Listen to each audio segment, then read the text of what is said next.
You're tuned into the first newscast devoted to the Highland Lakes area. Local team coverage on Tribune Headline News, bringing you the stories you care about now. Hi everyone, I'm Connie Swinney with your headlines. You're watching us on Northland Channel 15. A woman faces a grand jury indictment in the death of a toddler in her care. And the boat races roared into town over the weekend. We have the images, including a record-breaking performance. Those stories in a moment. But first, the smoke has cleared and we have the latest on a brush fire lasting through the weekend. The grass fire at Highway 71 and 281 scorched about 370 acres on ranch property near the Foxwoods subdivision Friday, Saturday, and Sunday. Investigators believe an incinerated bird on possibly a power line may have sparked the blaze south of Marble Falls. At one point, the fire crept close to about 12 homes, threatened a barn and some livestock. Fortunately, there were no reports of property damage or death. In our next headline, a Burnett County grand jury has indicted a Bertram woman in the death of a 2-year-old child. 25-year-old Ashley Elizabeth Travis faces up to 99 years in prison if convicted in the death of Lexis Campbell in September 2010. What we know about the case is Bertram police responded to a report of a toddler falling out of a bed and striking her head. The child later died at Dell's Children's Medical Center in Austin. Among Travis's charges, first-degree injury to a child. If convicted, she could face up to 99 years in prison. Just how hot will it be this week? Details later in weather. We are established. We are qualified. We are certified. We are knowledgeable. We are dependable. We are Ken's Heating and Air. Our people make the difference.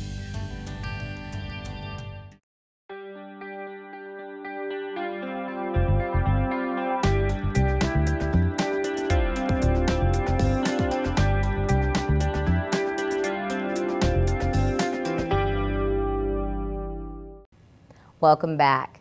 Time now for a look at the forecast. Jared, how are we looking this week? Hello everyone. Connie, we're looking at highs around 102 this week with light winds and no rain. Now here's your Highland Lakes forecast for Northland 15 and the Picayune TV.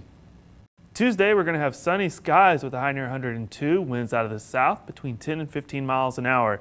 And then Tuesday night, mostly clear skies with a low around 77. We'll keep those south winds of 10 and 15 miles an hour. Wednesday, sunny again with a high near 101. South winds about 5 to 10 miles an hour. And then Wednesday night, mostly clear with a low around 76. Thursday, sunny again with a high near 102. Winds out of the south between 5 and 10 miles an hour. You can copy that forecast onto the end of the week and not notice a difference.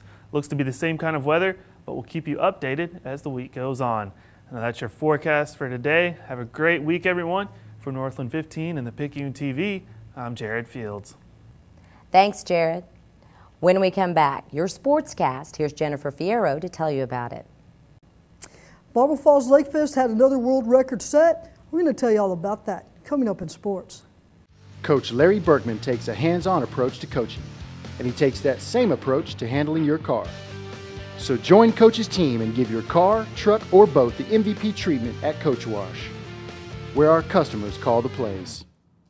Because experience matters. For home, auto, business, health, and life, we are here for you. When Galloway experts make top providers compete for your business, you win. The Galloway Insurance Team, since 1935. Burnett, Horseshoe Bay, and Marble Falls. We had lots of football scrimmages over the weekend, but before we get to that, we're going to talk a little bit about Marble Falls volleyball. Now, the Lady Mustangs traveled for the annual TexFest tournament in Wimberley, going 2-3, losing all 3 games in the opening pool play of the tournament, and then coming back on Saturday to beat Del Valle and beat San Antonio Clemens. We did get a chance to talk to head coach Julie Downs, who said that she really emphasized to her players the importance of coming mentally ready to go. She really felt like that was the difference on Saturday. Now, let's talk a little bit of football. We're going to talk about the Llano Yellow Jackets, who hosted Sonora on Saturday. We did get a chance to talk to head coach David Yeager about the Yellow Jackets, and here's what he had to say regarding how they moved the ball, how the defense played, and also the movement from Rhett Brooks, the quarterback of the Yellow Jackets. we did some things well. We made some mistakes, which I knew we would because we're a young team, and that's a good outfit over there. Sonora's done a good job. They coach well over there and got some good players. So, you know, it's not quite the same thing as going against the JVB team in practice, and we needed to see that right there. We needed to be exposed in some areas, and we'll break them down and we'll get better. The coaches will identify the spots we got to get better at. But you know, I thought all in all, it was, you know, besides one injury, we kind of came, you know, I thought we came out healthy. That was what I was most concerned with our lack of depth. Hopefully Taylor will be okay and get him back. But you know, I saw some positives. You know, and I knew we were going to make some mistakes and be exposed. And you know, I just told the kids I'm looking for people to bow it and fight every play. Just be physical tough, mental tough, and that's what we got to get better at. Is the mental toughness when we get tired. And the only way you can do that is get in a controlled scrimmage. Now the Yellow Jackets will be back in action Thursday night when they travel to face South San Antonio Somerset. Game time for that between 6 and 6:30.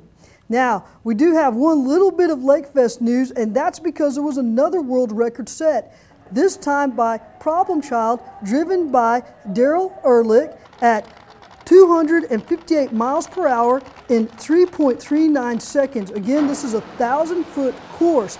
The boat owner, Eddie Knox, who said that they had broken the world record in 6 different variations over the weekend. That's it for sports. I'm Jennifer Fierro. Connie, back to you. Jennifer, thanks. For those with a need for speed, LakeFest 2011 was the place to be over the weekend. Officials reported not only a world record, but sizable attendance for the 20th annual event. Take a look. Whether it's the record-breaking speeds,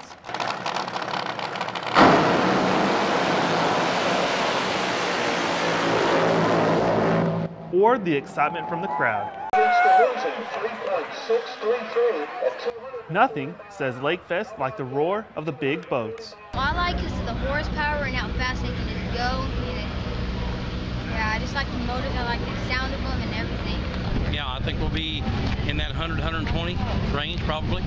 Very good boat count. There's probably 20 plus pro mod boats down there. I know there's 4 fuelers already here, so it looks good. LakeFest is considered the largest festival of the summer in the Highland Lakes, attracting as many as 15,000 people over 3 days in August. The Show and Shine event on Friday night gave fans a chance to get up close and personal with competitors. Much of the attraction surrounds these large engines capable of speeds up to 250 miles an hour.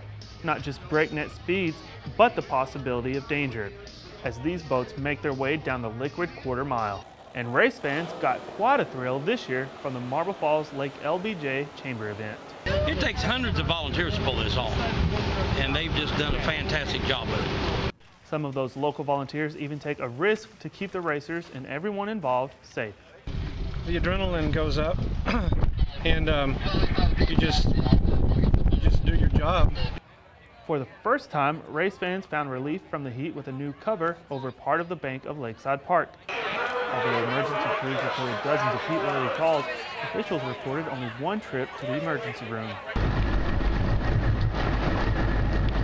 Keeping all the attention on the water, where the action really heated up. Reporting for the Picayune TV, I'm Jared Fields.